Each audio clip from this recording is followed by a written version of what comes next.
I couldn't help it. It just popped in there. What? What just popped in there? I tried to think. Look! No! It can't be. What is it? It can't be. What did you do, Ray? Oh,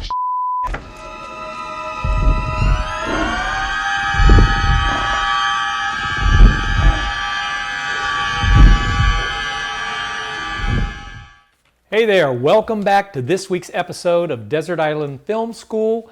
Surely you can't be serious. I am serious. And don't call me Shirley. I'm Paul. I'm Ron Burgundy. I'm Littler Paul. You're a liar and a thief. If you're new to this, first of all, we always thank you for stopping by. We hope you have a good time chatting about things we love, which is movies. If not, it's your own fault. Go back if you would like, and you can watch our pilot episode. It says a little bit more about who we are, why we're doing what we do, and what we hope, why you should stick around for this. You don't have any friends. Nobody likes you. Please like and subscribe.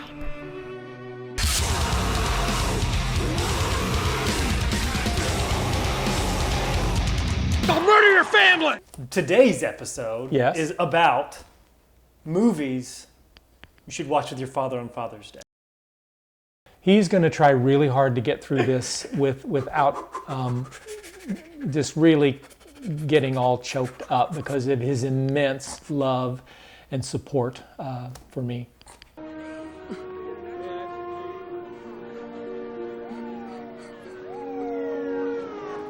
Well, happy Father's Day. Happy Father's Day. Happy New Year. Yes. Some of you are going to be a little happier about who's your father than others.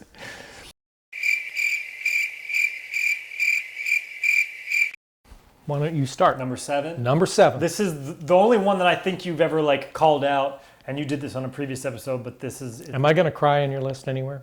I don't think so, probably not. But the first one is Dear Zachary, a letter.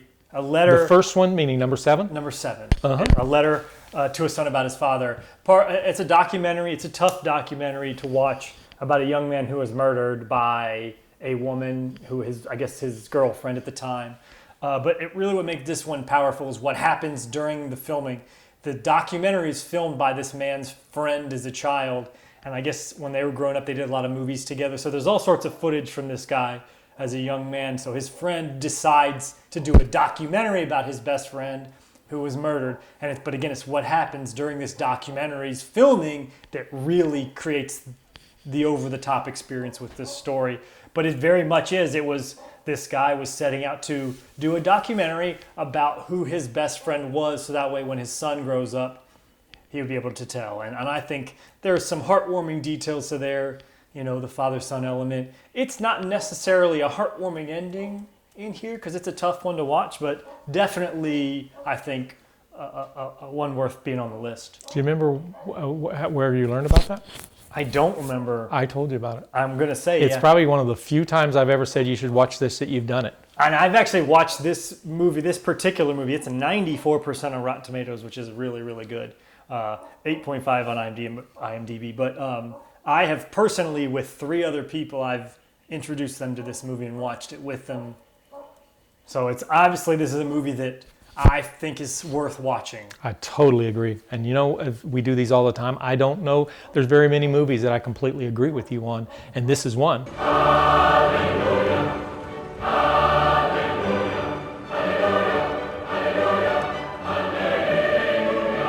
So we always say that you're going to get to know us, and you'll say, little Paul, I'm in line. What he says, I love, and I agree with most he says. Or you might say, Big Paul. He's crazy. In this case, we both love this movie. This is a great, it's a riveting documentary, and I totally agree that the emotional payoff on this is something else. Mm-hmm.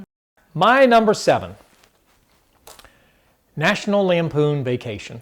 Took it off my list. Did you? Yep. Well, you know what? It's not high art, but it's beautiful. It's charming. And what this is good for, I think, watch it with your dad, is to reminisce about whether any vacations that you took as a child or vacations you would have liked to have taken, because I didn't do that as a child. I had all kinds of plans where I wanted to go, but and it's interesting that as I look at this notion, for me, most of the films that I see around the father-son thing are really about reconciliation and healing, where they're estranged, they come together, they're injured in some way, they find each other, then in the end it's like, that's the payoff. This one doesn't have that. I was adopted, and the guy that adopted me was a wonderful guy. I give him all the credit in the world, but he was of that generation that the strong, silent type. You don't cry. He never said, "I love you," that kind of stuff. So when I had kids, I made a decision that I'm going to tell my kids I love them every single day and try to learn from that. And always wanted to go on vacation. That wasn't in the fabric of our life. But this is a great one, and it kind of shows how we sometimes think of, this term dad jokes, which I don't know that I really get that concept. I hear people talk, oh, that's a dad joke. I think people would think about this movie as dad joke because they're looking at Chevy Chase and saying, yeah, that's my dad. We do some boneheaded things. Mm-hmm. I agree. He's the consummate dad. When I think of dads in films, Chevy Chase, Bill Murray, it's just these characters where they're sort of he knows that he's not the best at everything. Pardon me. I wonder if you could tell me how to get back on the expressway. F your mama. Thank you very much. But I don't know. It's charming, like you said. There's a charm to it, and I had vacation on my list. I didn't have it. I didn't pick a number yet, but I took it off for the very reason is that I felt like this list was going to be a lot of like heartwarming stuff, very similar to the mold where you're talking about reconciliation, and I don't think that all of the movies should be there. I think that there's fun to be had and different emotions to sort of explore, which is why it didn't make it to my list. Yep. But I could totally agree that this should be in that realm of the list. If my list were 10, it would probably be on there for sure. Yep. Number 6. This one I made a point of putting on because it kept showing up on lists for Mother's Day for some reason, and it kind of ticked me off because it ain't about a mom, it's about a dad. It's Mrs. Doubtfire. Hello! Ah! Oh, I'm sorry to frighten you, dear. I must look like a yeti in this get-up. This is my nightly meringue mask, part of my beauty regimen. What it is basically egg whites, creme fraiche, powdered sugar, vanilla, and a little touch of alum. There you go, dear. Oh, there you go. You've got your cream and your sugar now. It's a little cappuccino. 1 drop or 2. Would you like another one? Oh, there you go. And I think it is a beautiful story, by the way, of a dad. And I think in a time and an era where that was an alien concept, I think, to the father being the person that, the mom getting the kids in divorce and things of that nature was sort of like an idea. But obviously that's not true. Men are just as good at parents as women are good at parents. And I think this was a time period where that wasn't something that we were glorifying. So it was a big deal in that. Obviously, Robin Williams, he was almost on my list 3 separate times for 3 separate movies. He didn't end up on any of them, unfortunately, but Mrs. Doubtfire. I hope you are using jungle rape because that is the only color I love. Matches your lips. God bless you. I'm feeling fabulous because I met this beautiful Cuban. Every night is like the Bay of Pigs. I can't lie to you. It's beautiful with him. I don't know. This will scare the children. Do you think so? I don't know. Maybe this was too much for them. I think we have to go to the next level. Latex. Yep, I thought about that as well, but then I saw it more of playing the role of mother, trying to be maternal. Not that parents should be both. Parents have affirming and disciplinary and male and female, that kind of stuff. And you're exactly right. I think sometimes we've historically thought that child rearing was the job of a woman, and in your own case that when I got divorced. I mean, I had custody of you, and I could be just as good of a father and a mother to you. I mean, there were weeks where I would have to change your diaper once or twice, or feed you every other day. It was challenging, but I did it because that's that's what I had to do. I fed my kid once a week, damn it. And I changed that one diaper till he was old enough to change it himself. Yeah, we turned it inside out. Yeah. But that's true, though, and I think that's in particular why I couldn't leave it off there.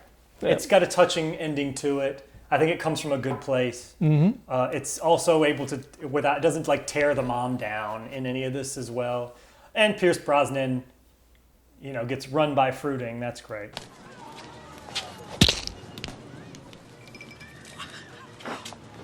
Oh, sir, I saw it. Some angry member of the kitchen staff. Did you not tip them? Oh, the terrorists, they ran that way. It was a run by fruiting. I'll get them, sir. Don't worry. It's everything about it is Robin Williams in his finest. So I agree. My number 6, On Golden Pond. Now Face. You know the movie? Yes.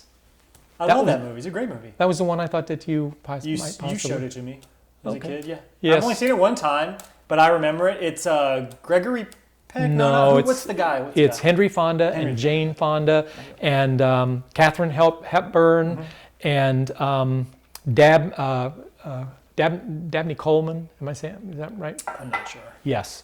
And I just remember it was a very charming movie. It is, and it's. I think it's known as Henry Fonda. That might have been Henry Fonda's last. And it's, again, here's an example. I never saw it on any of the lists that I looked for movies. I never saw it on a single one. So props there. Yeah, it is. A father who is getting way in his years, and he's starting to lose his mental capacity, and his daughter, they're estranged, and kind of the things like, I never do good enough. I'm never good enough. I mean, never live up to my parents' expectations, and it really is that's Jane Fonda, and she's going away with her fiance or whatever, and leaves his son to spend the summer with these two old codgers, and that just is sort of kind of amazing. And as Henry Fonda is becoming enamored and working, Jane Fonda comes back and is like, wait a minute, why couldn't you be like that with me that you're like with this kid? Mm-hmm. And brilliant film score on that, just good stuff. It's a tear jerker. It's the Norman, you old poop. I think it's a life lessons and dealing with topics that maybe aren't always front and center. Yep. And I think that there's why those can be sort of heartwarming. Yep. I haven't seen it for a long time, and I wonder sometimes these movies that are really great and you revisit them, they, I don't know. Lose some of the luster to it. Yeah, but I don't know that would be for this one. But yeah. I mean, that's a curveball. Didn't think about that one. All right, number 5. Mm-hmm. Again, I wanted to be different. Again, I think part of me is that I don't want it to be always surface level stuff, so I try to think about different types of father relationships. And in doing so, I might have found the most on-the-nose example in all of film, and that's Big Daddy. He's not actually the dad, but it's about, I think, the father relationship for people that aren't your father. And obviously this is Adam Sandler, I think, when he was still trying to make good movies and not make money. Maybe we've come full circle now with what he's been doing lately. But, great stuff now. Yeah, but this was, I think, sort of when he was really in his zone with the post-SNL movies that he was doing. But it's a fun movie. It's an entertaining movie. And I think, again, it's very, very on the nose in a different way for the whole father relationship. Unexpected. Mm-hmm. Yeah. Fish? Yeah. Pony? Yes. Hip? Hip hop? Hip hop anonymous? Damn you! You get in the easy ones! That's one I kept seeing, though, where I was just like, yeah, I get it, but then the more I thought about it, the more it actually made sense that it should be on there, I thought. Number 5, The Great Santini. Oh, I love that movie. It's a great movie. For those of you who haven't seen it, it really is. Huh? You gonna squirt a little? Yeah. Go on, my little girl. I love you. Kind of like winning, huh, Dad? Get smart with me, Jocko. Kick your butt. Now, come on, guard me. You got to win by 2. I'm not gonna guard you, Dad. Hey, mama's boy. Mama's boy. I bet you're going to cry. Come on, mama's boy.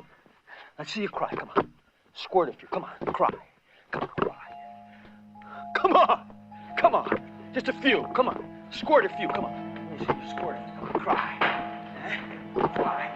1, 2, 3, cry. 1, 2, 3, cry. Come on.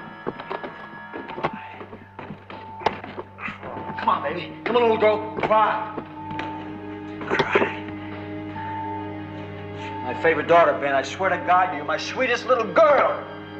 This little girl just whooped your ass good, Colonel.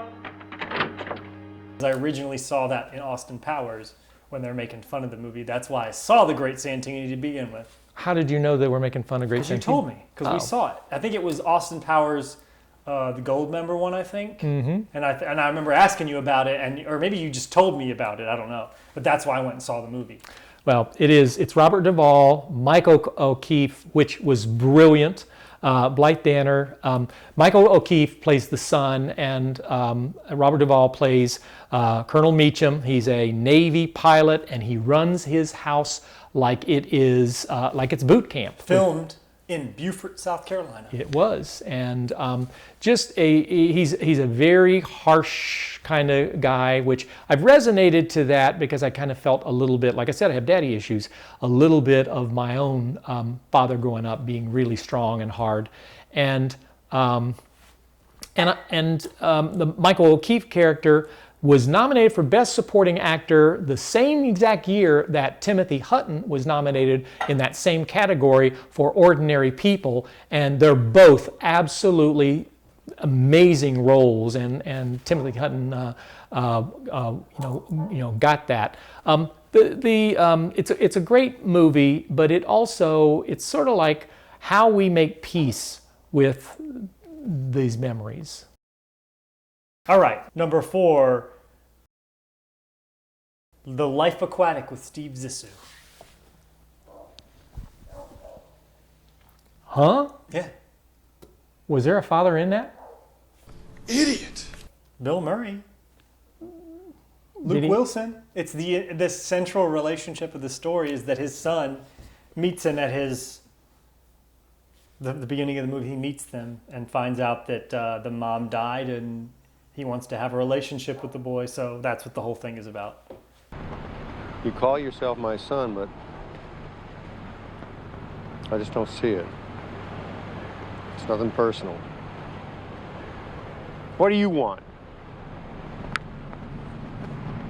Nothing. That's so arrogant. That's... screw off. I can't believe I asked if I could call you Dad. Of course you said no. I let you call me Stevesy. It sounds better.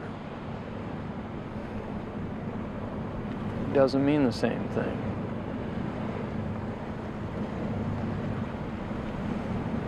A week before she killed herself, my mother told me that you'd known about me since the day I was born. Is that a fact? That's a fact.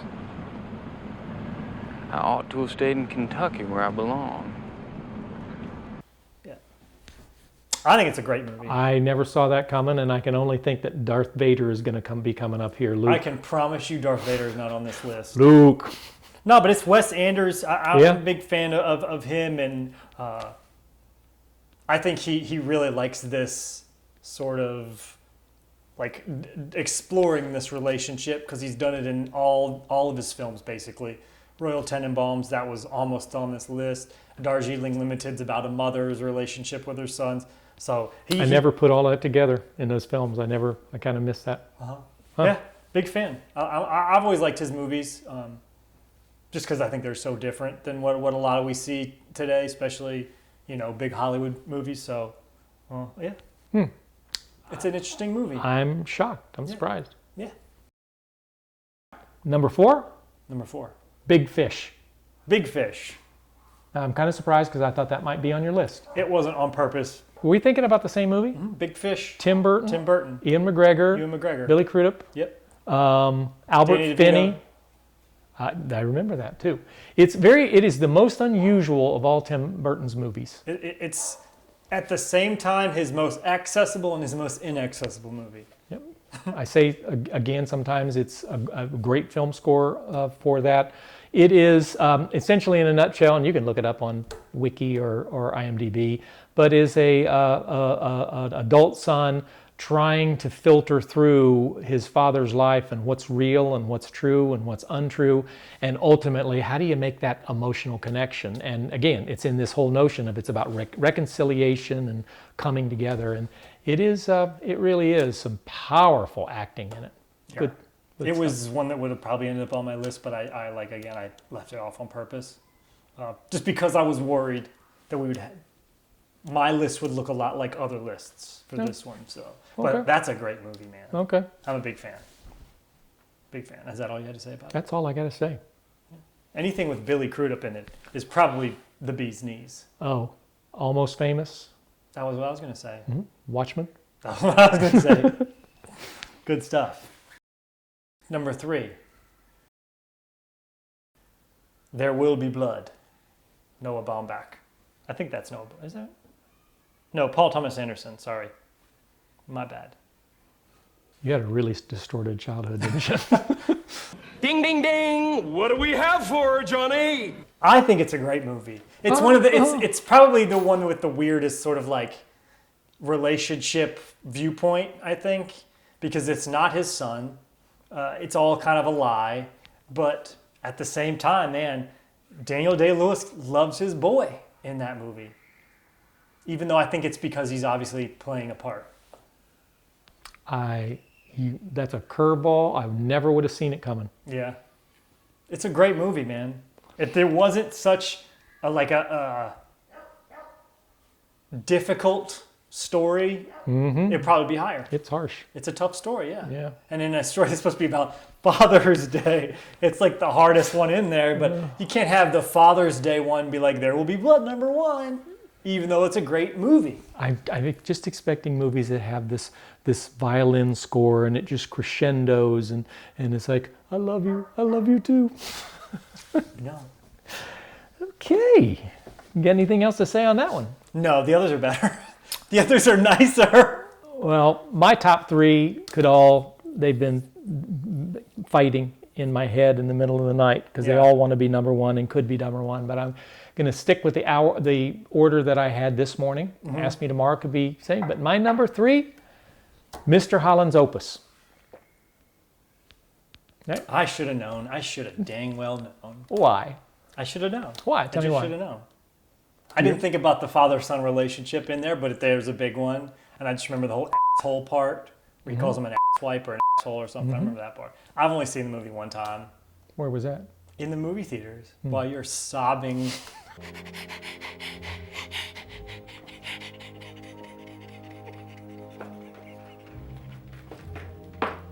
I get it. I could totally get it. Yeah, Mr. Holland's Opus is a story of a music teacher who doesn't want to be a music teacher, a high school music teacher. He wants to be this great composer and takes a job as a high school teacher just so he can pay the bills, and he wants to write this symphony, his opus.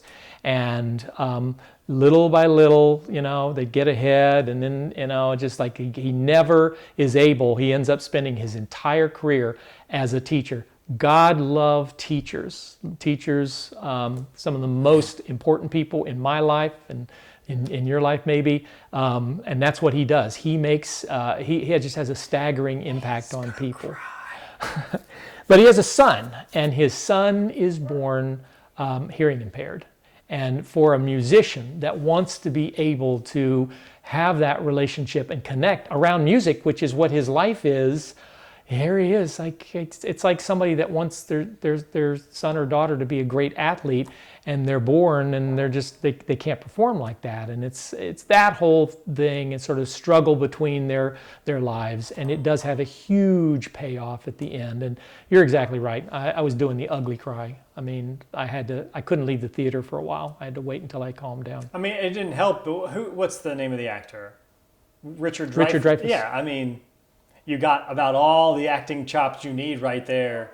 And again, it's one of those films, I think that it's a film like Benjamin Button or like Forrest Gump, where you sort of live through the years through the story, and I think that always makes you connect emotions to the story that aren't really even a part of the story because of that. And I think that those movies are always tear jerkers. Yep, I agree. Yeah. Number 2. The Godfather. I thought about it. I did. It was supposed to be number 1, but I couldn't do it. I just couldn't do it. Couldn't do it. Number 1's going to be number 1. But The Godfather, I mean, the greatest father and son story of all time. The reluctant son and the reluctant father, but, you know, it's a great movie. And then it gets carried on from the son to his son, you know, in Godfather 3. Yeah, and then, Wait, what? His son? Yes, Al Pacino, his son, in the opera, the singer in Italy, kind of stuff. And he doesn't want to be part of the building. Yeah, okay, I get what you're saying. That whole thing. Yeah, and then you have the Marlon Brando and you know, his father being, you know, murdered in Sicily. Yeah, there's all kinds of, I mean, family, fatherhood. You could build same thing about the second one. Yep. Really could. Right. But people always put the second one, so I wanted to put the first one. Yep. I mean, and it's The Godfather. I mean, yeah, I believe it's in my lifetime is the greatest American film. I think the second one's the better of the two movies. Is the best. It's really, I can't watch them now without watching them as a trilogy. It's, you know. I still don't like the third one. The recut. I know, I saw it, and I recently saw it again, and this time I fast forwarded through the scenes with her in it. It's the best time I've ever had watching it. Yeah. So watch the coda. Whenever you see the scenes with Sofia Coppola in it and Anthony Garcia, you fast forward until they're both off screen, I promise you. And if you haven't seen The Offer on Paramount Plus, I haven't, but I want to see that. It is absolutely, it may get the backstory and how the movie was made and the politics and stuff around it.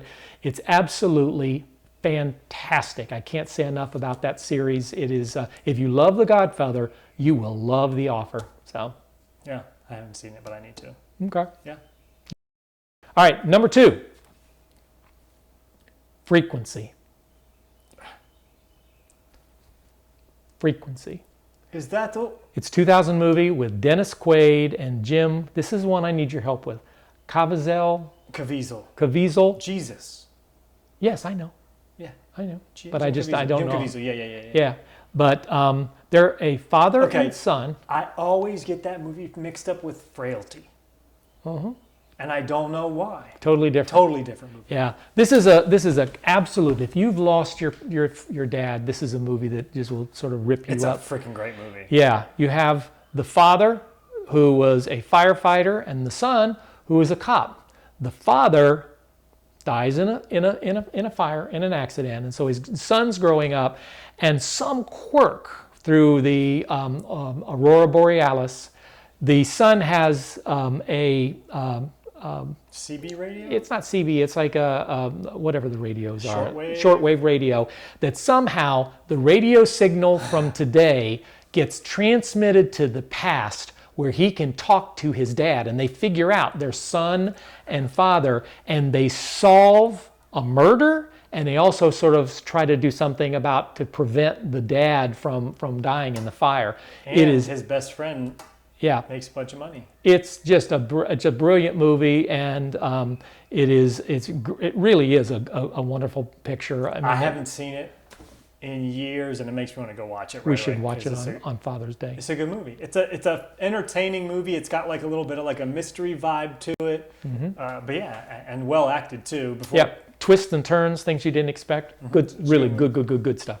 It's a perfect movie that you like. Obviously, the Sevens were like that's like a perfect movie that you probably may not have heard of. If you haven't, go watch it. That's a great movie. Very entertaining movie. You're welcome. Thanks. Number 1. Your number 2 movie dealt with it. My number 1 movie is it. Back to the Future, baby. You're welcome. I failed as a father. You're welcome. Okay. You're welcome. All right. Okay. I'm waiting for you to be like, oh, you know what? I just realized it. You're right. It might happen. Yeah, and monkeys might fly out of my butt. It's, you know, Back to the Future is a buffet, and the father element is like a piece of parsley. No, it's not. It's the main element. No. It's the main element. He interacts with his father. His mother tries to sleep with him. It's the best. Not that that part of it makes it the best. Incest in the morning. Suppressed memories. 97.1. I think I may have made a mistake. Okay. But it was the most, I felt like it was the most different, and I just had to. Mm-hmm. I didn't want it to be The Godfather, which could have been the #1 easy. I can see, I trust me, I see it. You know, It's it would be a different fun one to watch with your dad if you didn't have the whole theme of trying to reconcile and why didn't you buy me a puppy when I was little or that kind of stuff. Oh, well, we can go over that eventually, too. Well, tell him the story without crying. It's not about crying. It's about hating you from a cellular level. I wanted a dog growing up. We wanted a puppy. A puppy. A little kid wants a puppy. So it's Christmas. We've finished opening our presents. It's, oh, we have one more. It's a box from the pet store. And inside, something's moving. It sits down at the feet of me and my sister. Oh, we're so excited. And open up the box. We think it's a puppy. Not a raccoon attached to a ball and a video game for a puppy video game. KB Toys used to have these things, and you turn a battery on, and it would just go around. And it's a little ball attached to a raccoon tail. It's insipid. But there was a video game for you to have sort of grow and feed your dog every day and all that. Okay.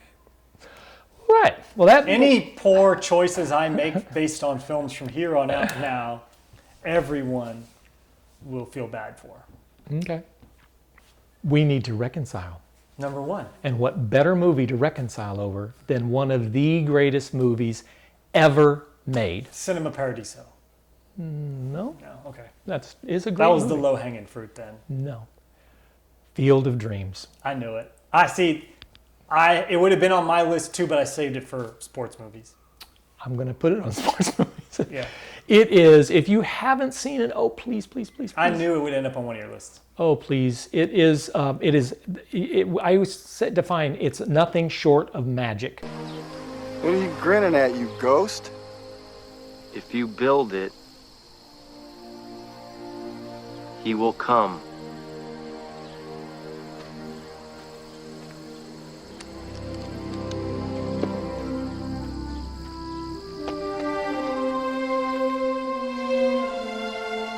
God. What is it? It's my father.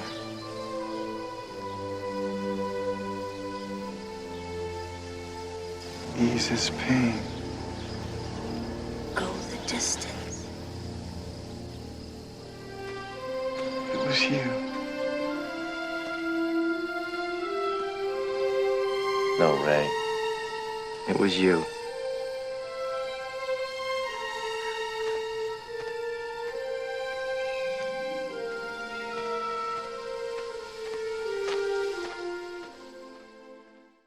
The score is amazing. The actors are amazing.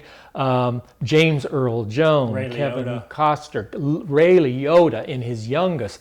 And it all is about, a lot of us in my generation, you grow up playing baseball with your dad, pitch and catch, and it's what is more American than baseball?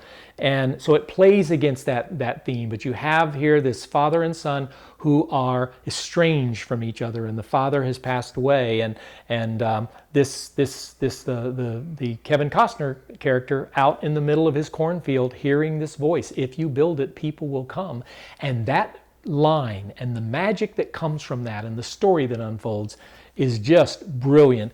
And if you can watch that movie till the end, if you are not crying at the end of Field of Dreams, then you're a lawyer or your heart is dead, or both. We're going to get a lot of angry letters from lawyers. Or you just don't pay attention to what you're watching. Yeah, it is amazing. It is a good movie. It is fantastic, and it's a perfect movie to watch with your dad and to talk about your relationship, and which I don't think we do a whole lot. Talk about, well, what was it like? What do I wish this? How could have I done this better? That kind of stuff. It's affirmation, which dads want to hear.